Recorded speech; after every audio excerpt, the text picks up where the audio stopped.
Beck, just explaining why we're here now and the timeline of events that led us to where we are now. I want to share a timeline of the events that have brought us to this point. So in 2021, we engaged with the London Borough of Hillingdon, LBH, about our lease, which was due to end in June 2022. At that point, LBH explained that they needed to do some work on a long-term cultural strategy. And with that in mind, we agreed to a short 2-year extension, taking us to June of this year, to enable LBH to complete that work. That work never happened. Back in November last year, we worked with council officers to create a paper to be put in front of Cabinet. In the creation of this paper, Trafalgar Theatres made it crystal clear that they wanted to be here for the long term. We discussed 30-year leases and even offered to purchase this site from the council. The paper was clear. Officers recommended that LBH extend the lease of this theatre as there simply wasn't a viable alternative. The paper was due to go before Cabinet in February, but then was postponed to March. Then it was postponed to April, then it was pulled altogether. On the 2nd of May this year, the corporate director of Place visited me here to tell me in person that LBH were backing out of lease negotiations and wouldn't be in a position to fund a theatre anymore. That was just 6 weeks before our lease was due to end. We worked around the clock to rescue that position. LBH agreed to let us stay until the end of the year so we could continue to work to find a solution that protected this theatre. Throughout May, June and July, we sent repeated emails calling out the programme risk and highlighting the fact that we were unable to book shows from January onwards. These emails received no response.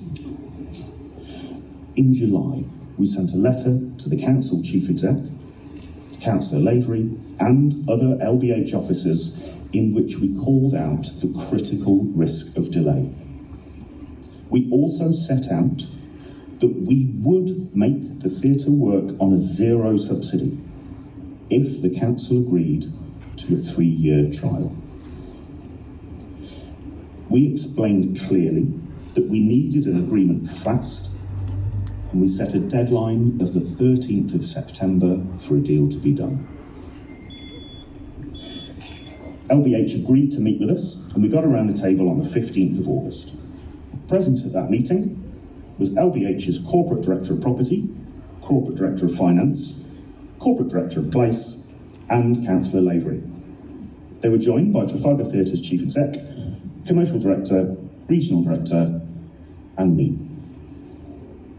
Having made it incredibly clear to the Council just how committed we were to protecting this theatre, I expected that meeting to go well. Instead, I felt hostility emanating from LBH's representatives. Following that incredibly challenging meeting, we sent across our financial accounts and a report on the condition of the building as requested, and we chased the council for an update in late August, but received no response.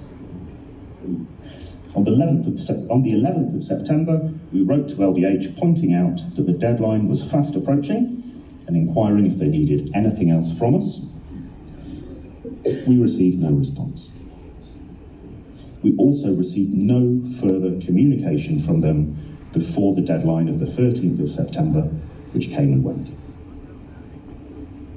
On the 14th of September, Trafalgar Theatres wrote to LBH to confirm their intention, as stated in the July letter, that they were now forced to begin exit preparations.